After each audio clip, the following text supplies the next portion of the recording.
Hello. It's almost Christmas. Can you say hello? Hello. Penny and I are all dressed up, but have no place to go. So we thought we would tell you a Christmas story. Now I should warn you that this is not a traditional Christmas story. It's actually quite a silly story. So mums, dads, grandmas, granddads, babysitters, I'm sorry. I'm sorry for bringing this silly story into your lives. But it does involve a dinosaur. Penny, do you want to show us your dinosaur? Okay. Okay, here it is. And Penny's even got the book. It's called The Dinosaur That Pooped Christmas. Like I said, not really the most traditional of Christmas tales, but I'm sure it will give you a giggle. Are you ready for the story? Yeah? Okay, well come sit by me. Good girl. Here we go. From high in the sky, Santa looked down below to houses all cozy and covered in snow, where snoozers were snoozing tucked up in their beds, whilst dreaming the most festive dreams in their heads. But one boy called Danny, a greedy young chap, the greediest chap on the planet, in fact, was lying awake on his mountain of toys, which stood even taller than most girls and boys. But that wasn't enough. Danny still wanted more. Cats. He wanted cats. He wanted much more than his toy box could store. So Big Santy C said, I'll leave him a present, but this year his present might just be unpleasant. Danny heard such a clatter, his heart skipped a thump. 'Twas the clopping of hooves going clippity-clump. He bounced out of bed and threw on some clothes and crept down the stairs on his tip-tippy toes. There under the tree were gifts big and small and a gymongous egg placed in front of them all. An egg? Danny said. Santa brought me an egg. Then out with a crack popped a dinosaur's head.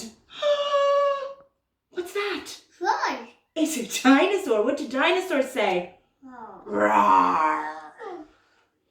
It wasted no time on that cold Christmas morning and started to eat everything without any warning. It swallowed the stockings and Christmas cards too, the red fairy lights and the green and the blue. There wasn't a single thing Danny could do except sit and watch as the dinosaur chewed. It chewed and it munched and it crunched on Kris Kringle, the reindeer, the sleigh bells, and all things that jingle. But it didn't stop there. There were more things to gobble, much more than the small shiny baubles that bubble. It ate up the cat and the dog and the fish, and from the dishwasher it downed every dish. The tables and chairs, the walls and the doors, now nothing was safe, not even the floors. Now reader beware, the next part is scary, and if you read on, you might need new underweary. That was a bit silly.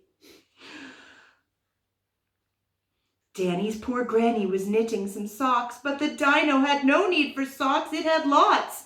So it slurped up her knitting like strings of spaghetti and gobbled up Granny along with the settee.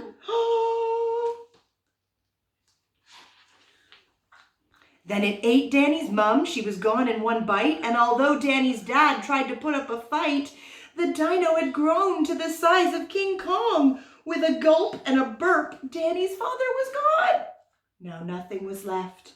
All Danny could see was a big fat dinosaur where his home used to be. Are you almost done all your food? I'll go. All gone. And so with the thought of no Christmas this year, his tears turned to snowflakes and then disappeared. With the feeling of guilt in the dinosaur's gut, its brain brewed a plan involving its butt. Roar! It knew there was only one thing it could do to put Christmas right. It needed to poo! Can you say poo? Poo. Poo! Oh dear. Oh dear. It pooped out the turkey, the toys, and the telly. Oh, and even the tinsel was now brown and smelly. It pooped all the presents and pieces of puzzles. It pooped all the things it had previously guzzled. And then Father Christmas yelled, "Out of the way!" as he flew from the dinosaur's bum on his sleigh. Oh no! The dinosaur finally gave a huge push and pooped Danny's parents in one massive whoosh. Whoosh. Last but not least, and never forgotten, Granny plopped out of the dinosaur's bottom. Whoa! Whoa! Whoosh!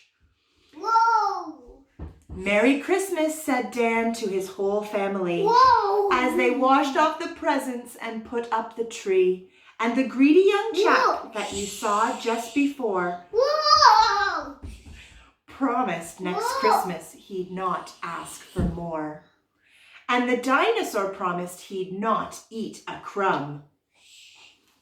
Whoa! As you would too if Christmas came out of your bum. Whoa! I hope you found that story very silly. It is very silly indeed. Whoa! I'm sure your little ones have also learned some new words there. Penny has learned whoosh, and I'm actually glad that's the one that she's picked up. Whoa! Well, I hope that you all have a very safe and happy Christmas. Whoa! Penny, can you come here? Come here. Come here and bring Dippy, the dinosaur. And can we say bye-bye? Bye-bye. And Merry Christmas. Okay.